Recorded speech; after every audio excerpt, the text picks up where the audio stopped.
And we begin tonight with some breaking news out of Washington, D.C. It was just moments ago that it happened. Let's show you the video. The articles of impeachment being walked into the Senate by the House impeachment managers. This is again the second impeachment of Donald J. Trump, this time as a former president of the United States. You see that dramatic moment, and they literally walk the articles over from one chamber to the other, the House managers. And then once inside, Jamie Raskin read the document to the Senate. The following article of impeachment be exhibited to the United States Senate. Article of impeachment exhibited by the House of Representatives of the United States of America in the name of itself and of the people of the United States of America against Donald John Trump, President of the United States of America, in maintenance and support of its impeachment against him for high crimes and misdemeanors. Article 1, incitement of insurrection.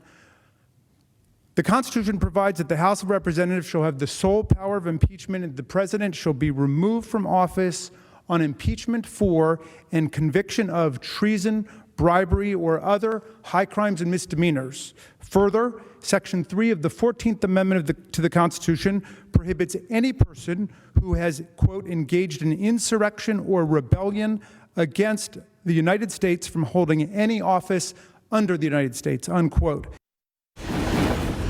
So there you hear the second part, much more important than the first part, because you don't have to remove someone from office who is no longer in office. So it seems that the emphasis of what's taking place in Washington will be to prevent Donald Trump from ever running for office again. So this all, as you know, relates back to what happened on January 6th down in our Capitol. Let's take a look now at the timeline of events from that day.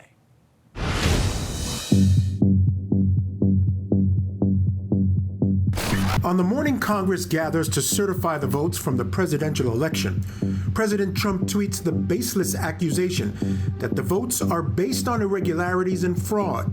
He makes the false assertion that all Vice President Pence has to do is send them back to the states.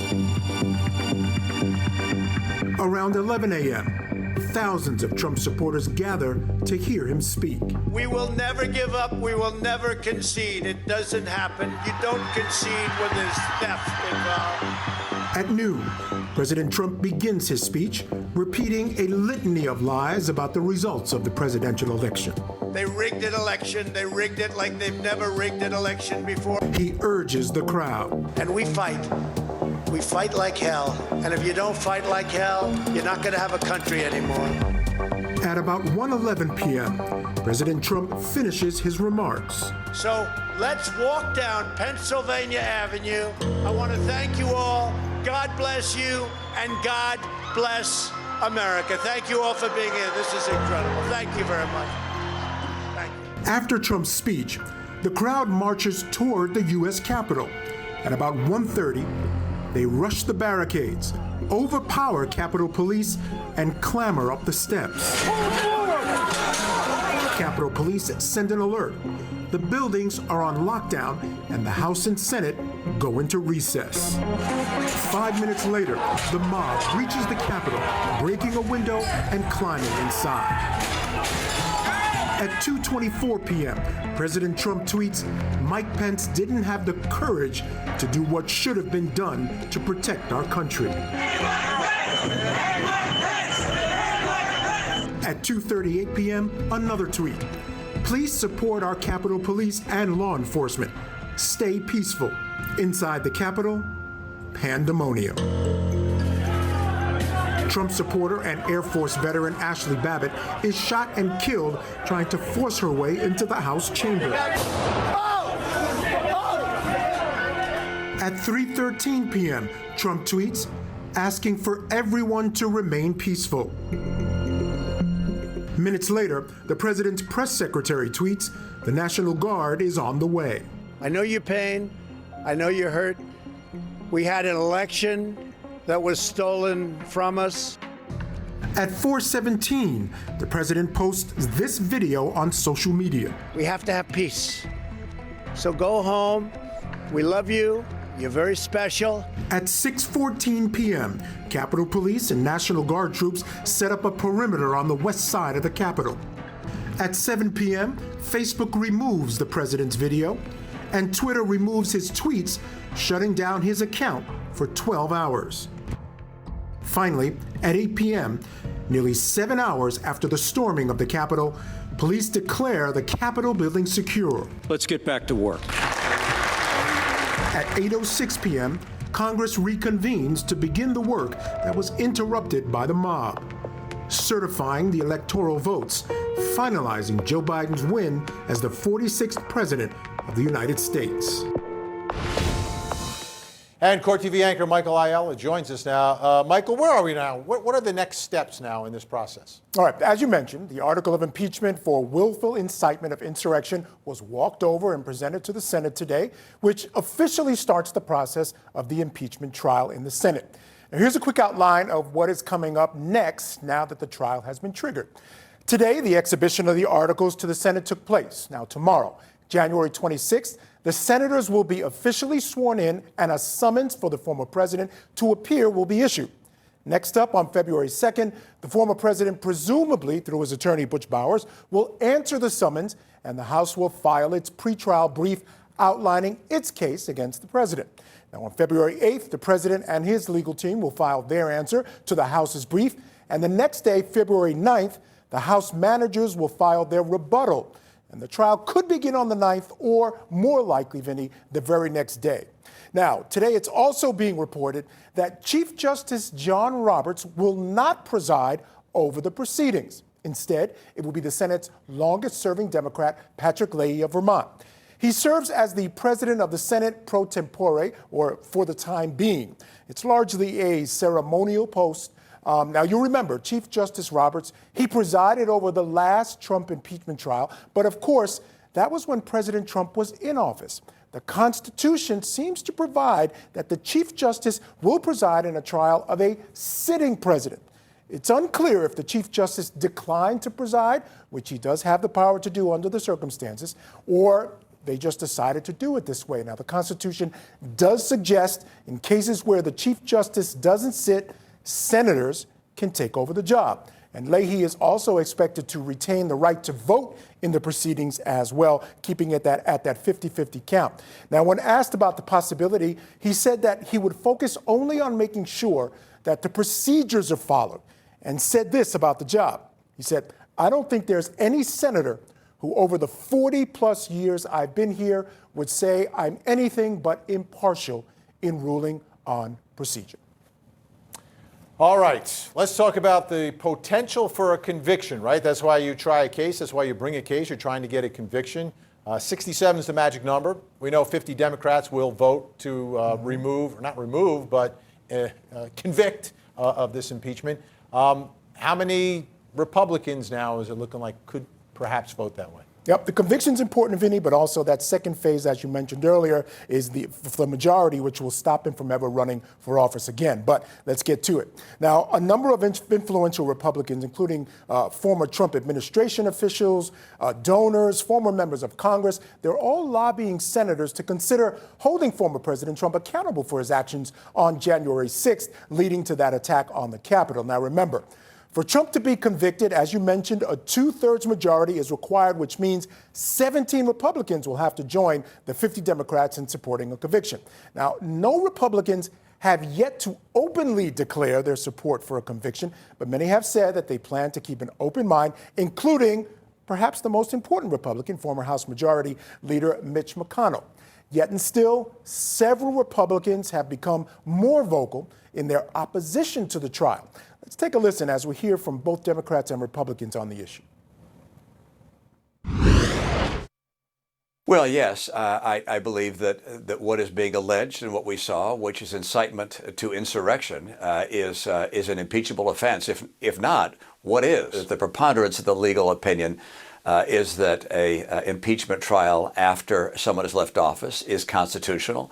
I believe that's the case. I'll, of course, hear what the lawyers have to say for each side, but I think it's pretty clear that the effort is constitutional. It's clear that there's division on this issue, and there's division in the country, as we know, and a Senate trial isn't going to help on that front. On the other hand, I'm convinced that you can't just say no harm, no foul when you have as serious an egregious attack on our democratic system as we saw over the last 2 or 3 months. I believe that this impeachment trial, I hope conviction, ultimate disqualification, are the very first powerful steps toward unity in our country moving forward. Now, Senator Marco Rubio, he's in that whole other camp of Republicans. He's from California. And basically what he's saying, and he's joining that large chorus of voices now that's saying he will vote any chance he gets against impeachment. He doesn't even want it to begin because he thinks that would truly be a divisive factor in a country that right now needs unity. Now, the other thing I want to mention is that for security, Vinny, it appears there will be National Guard presence at the Capitol during the hearings, but it will be reduced from 25,000 to just about 5,000 troops by the time the trial begins. All right. So you got Mitch McConnell saying, I'm going to keep an open mind. Any Democrats saying they're going to keep an open mind?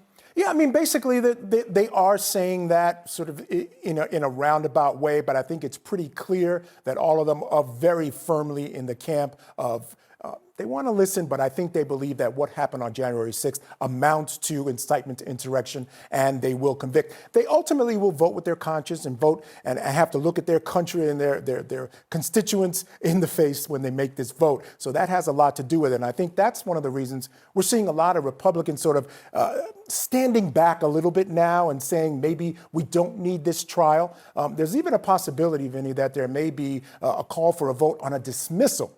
Now, I don't think they have the votes for that, but that's a possibility as well. And again, the bottom line to all of this is that the Supreme Court has no jurisdiction over this. This is the senators decide what the rules are. They play the role of the jury. One of them will play the role of the judge, and we'll see where it goes. It's incredibly unpredictable.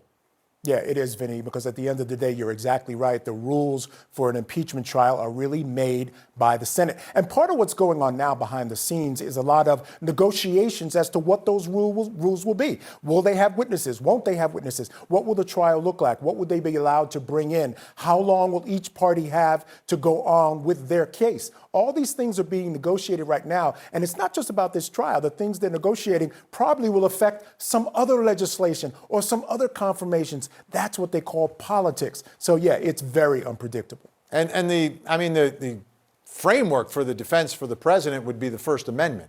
And I wonder if the senators will apply the Supreme Court standards that have been part of our, nation's laws for years, especially since the Brandenburg case back in the late 60s, early 70s.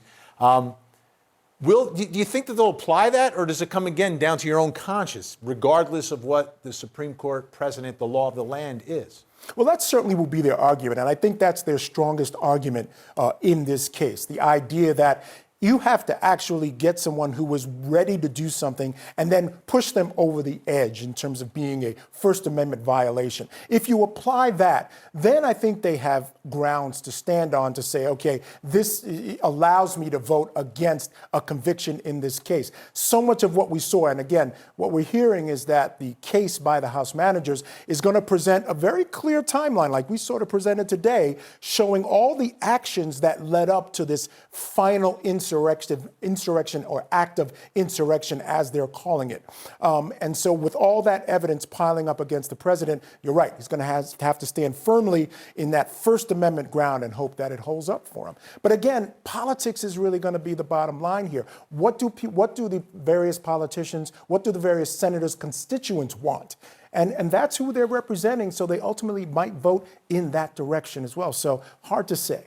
And we will see, and we will literally see it right here on your front row seat to Justice Court TV. Michael Ayala, thank you so much. You're welcome.